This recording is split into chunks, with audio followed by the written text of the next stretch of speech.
Thank you, debaters, for a fantastic debate. I think it's a great end to today's plenary session, so that's wonderful.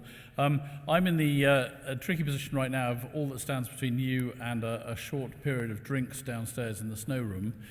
But I'm going to ask for your indulgence just for a moment before the end of day one, so I can share with you a little bit of information about the future of the R2R conference, which I hope that you're enjoying and interested in that future. Some of you who've attend R2R rarely will be uninterested in this, but some of you who've been with us on a sort of journey for 11 years might find it interesting, so I thought I would share it with you. I've been talking quite openly for a couple of years, actually, about the future of R2R because I told people at some point I want to retire.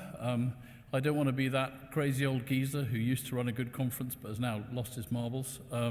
So I needed a plan, and I was exploring some ideas. So I thought maybe another event-running organization would take it on. Somebody like, I don't know, SSP or Annual Reviews or something like that. Or maybe I could find a commercial company that would give me millions for the conference. That would be nice, sort of Hindawi level money, I was thinking. Turns out, well, anyway. I've always suggested the ideal person would be somebody a bit like me, but a bit younger, who'd have the kind of energy and interest to kind of run it with an intensity and a vigor that would be appropriate, but also maintain the kind of collaborative ethos that we have here. What I want to share with you today is the news that I seem to have achieved all three of those objectives, apart from the millions, which is a bit unfortunate. And I think I hope it's going to work really well for R2R going forward. So I've found a small company with a lot of event management experience, run by someone who's been a good friend of R2R for many years, someone who shares our vision for how we should be improving research and research communication across this whole ecosystem. Also, as a sort of digression, amongst our greatest challenges over the years have been getting more librarians involved in the conference, getting more continental Europeans involved in the conference, and this person who's going to be leading R2R in the future is based in Germany, so continental European, has a PhD in library science, so it kind of feels like a pretty cool fit. I hope you're kind of thinking, who could this be? That's the idea. Anyway, so my plan is to transfer ownership of R2R to this person's company within the next few months so that he can continue research to reader in the future. He's kindly invited me to stay on as an advisor and help him and his company run the conference for a couple of years to ensure a smooth transition, which I'm very happy to do. But I'm also really excited to see what innovations this young man, well, relative to me, young man, will bring to our community. Before I tell you who it is, I can't resist the tenterhooks. I would like to take a moment to thank Marco Castellan from PLOS, who we've both known for a while, but he kind of introduced us to start talking about this idea. I'd like to thank Ian Bannerman, Mark Allen, and Rick Anderson, who've all given me useful advice over the 2 years that I've been kind of exploring all these ideas as well.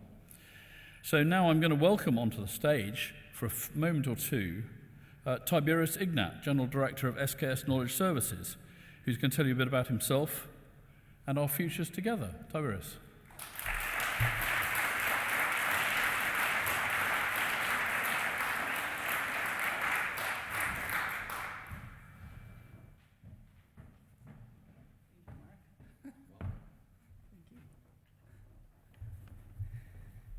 Mark, thank you. And thank you all of you for not rushing to the exits. I will try to be brief. I know it's dangerous at the end of a long day, but I'll try. So R2R, researcher to reader, is not new to me. In many ways, I grew up with it. I missed only 1 or 2 editions, and I witnessed its birth at the last ASA annual conference, when some of us sensed that a phoenix was rising from the ashes, with a brave Mark pressing on the electrical jolt for this event. R2R became that phoenix, offering a space where publishers, librarians, consultants, technology companies, researchers could disagree vigorously and still cheer a glass at the end of the event. This is rarer than it sounds. I feel qualified to take on this, but I also feel profoundly unqualified, which I think is a better disposition in this case, definitely a useful one. I know something about libraries, about publishing, about scholarly communication.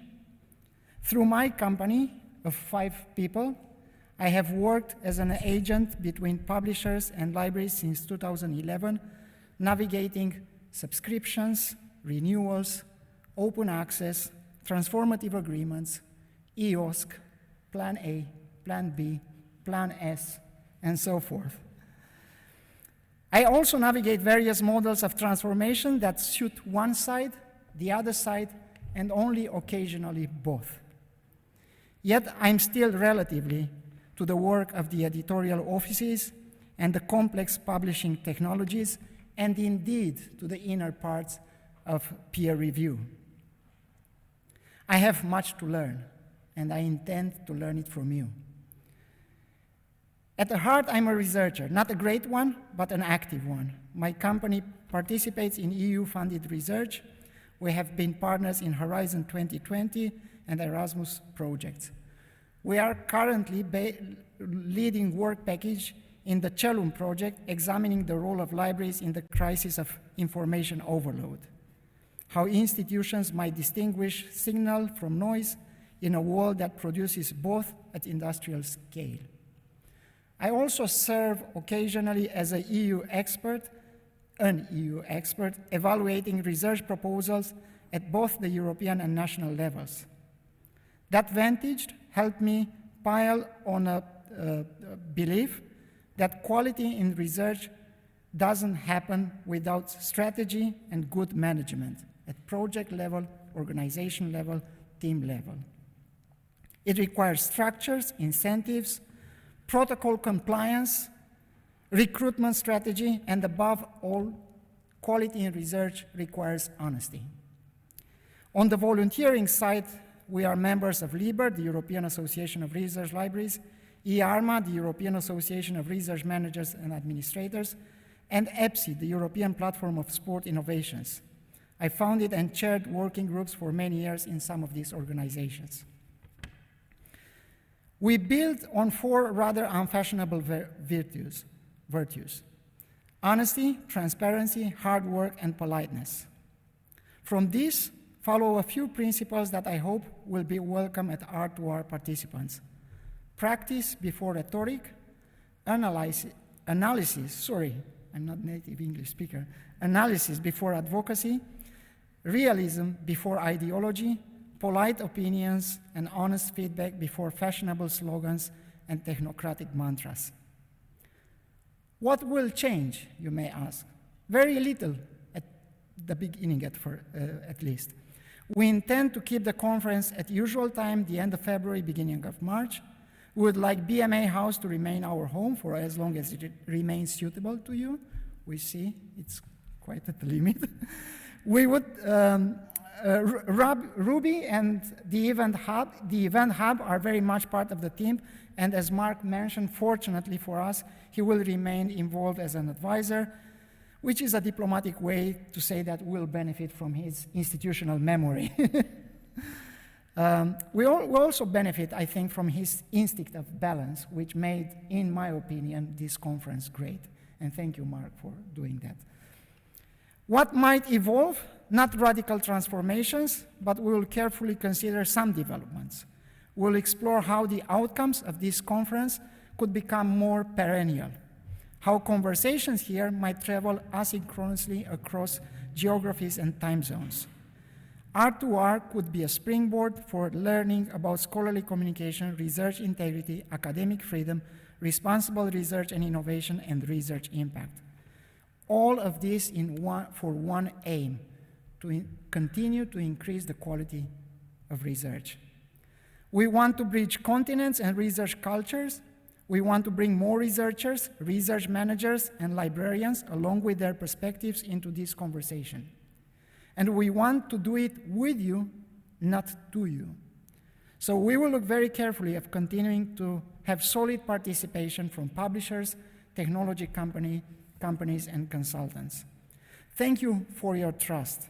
You can test my discipline over short drinks, being reliably informed that the bar is open, and I look forward to many conversations starting in a few minutes in the snow room. I cannot wait to see you all tomorrow at 9 o'clock to rethink peer review, guided by the wonderful panel Mark put together for us. And for those being there, I intend to join the scholarly social group tomorrow afternoon. Any unfinished sentences in this house will be completed, I'm sure, at the Mabel's Tavern. Thank you so much.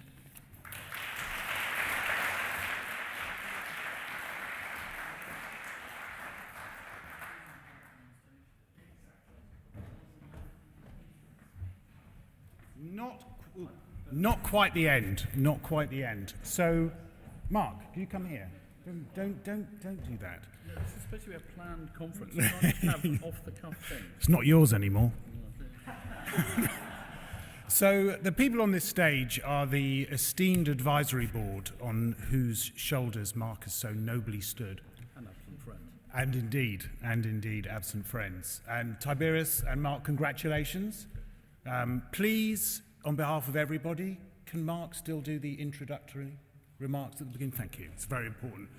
But I just wanted to say, we absolutely wanted to say on behalf of the advisory board, Ruby and Kat and the events team, congratulations and thank you for doing such a remarkable job, for leading this with grace and integrity, with really good humor, and creating, I think we all agree, an event that not only has a unique place in the scholarly and research calendar, but does it in a way that nobody else really comes close to. So I know you'll still be around, but I think we all, probably all of us, just want to show our appreciation for the hard work you've done and the fantastic meeting and conference you've created, Mark. Thank you.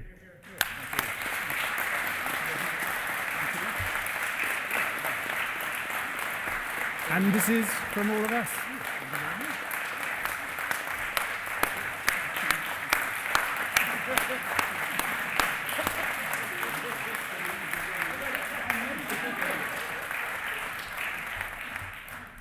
I'd just like to say, drinks downstairs.